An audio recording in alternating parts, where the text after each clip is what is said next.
എല്ലാവർക്കും നമസ്കാരം. Kerala PSCയുടെ common degree preliminary എക്സാമിനേഷൻ്റെ ആദ്യഘട്ട പരീക്ഷ ഇന്ന് നടക്കുകയുണ്ടായി. എക്സാമിന് ശേഷം നമുക്ക് ധാരാളം മെസ്സേജുകൾ ലഭിക്കുന്നുണ്ട്. സ്റ്റേറ്റ്മെൻറ്റ് ക്വസ്റ്റ്യൻസ് ധാരാളമായി വന്നിട്ടുണ്ടായിരുന്നുവെന്നും സ്റ്റഡി പ്ലാനുമായി ബന്ധപ്പെട്ട് നടത്തിയിട്ടുള്ള എക്സാമുകളിൽ സ്റ്റേറ്റ്മെൻറ്റ് ക്വസ്റ്റ്യൻസ് തുടർച്ചയായി ചെയ്തത് ഉപകാരപ്പെട്ടു എന്ന രീതിയിലൊക്കെയുള്ള റിയാക്ഷനുകൾ നമുക്ക് ചെറുതായിട്ട് കിട്ടിയിട്ടുണ്ടായിരുന്നു. വളരെയധികം സന്തോഷം. കൂടുതൽ ആളുകൾ നിങ്ങൾ അഭിപ്രായങ്ങൾ പറഞ്ഞു തുടങ്ങുന്നതേ ഉള്ളൂ. ഞാനിവിടെ ഇന്ന് വന്നിരിക്കുന്നത് നിങ്ങളോടൊരു കാര്യം പ്രത്യേകം പറയാനാണ്. എക്സാം കഴിഞ്ഞിരിക്കുന്നു, അതുകൊണ്ട് അതിനെക്കുറിച്ച് ആലോചിച്ച് ടെൻഷൻ ആകാതിരിക്കുക. ഇനി ഫേസ് 2 പ്രിപ്പയർ ചെയ്യുന്ന ആളുകളോട് കൂടി ചേർത്തുകൂടി ഒരു കാര്യം പറയട്ടെ.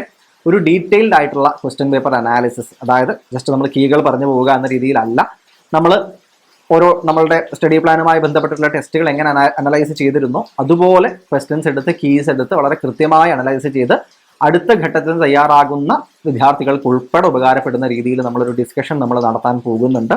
അതിൽ എക്സാം എങ്ങനെയായിരുന്നു, ഏത് രീതിയിൽ ചെയ്യണമായിരുന്നു എന്നതൊക്കെ നമുക്കൊന്ന് മനസ്സിലാക്കാം. ഇനി വരാൻ പോകുന്ന എക്സാമുകൾക്ക് ഉപകാരപ്പെടട്ടെ, അടുത്ത ഫേസിലെ ആളുകൾക്കും ഉപകാരപ്പെടട്ടെ.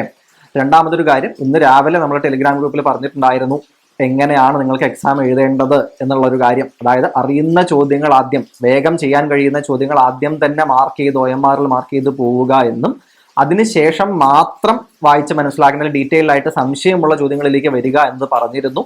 ഇന്ന് നിങ്ങളിൽ എത്ര പേരത് ചെയ്തു എന്നറിയില്ല. ചെയ്തിട്ടുണ്ടെങ്കിൽ ഇന്നത്തെ നിങ്ങളുടെ എക്സാമിലെ സാധ്യത വളരെയധികം കൂടുതലായിരിക്കും. കാരണം കുറേ ആളുകൾക്ക് ടൈം മാനേജ്മെന്റ് ആണ് പ്രശ്നമായിരുന്നത്.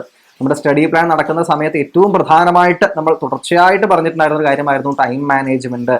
പരീക്ഷയായി തന്നെ അവ എഴുതുക, അല്ലെ? അത് പറഞ്ഞിരുന്ന ഒരു കാര്യമാണ്. നിങ്ങൾ ഒരുപാട് പേര് ടൈം മാനേജ്മെന്റ് കൃത്യമായിട്ട് ചെയ്തിട്ടുണ്ടാകുമെന്ന് വിശ്വസിക്കുകയാണ്.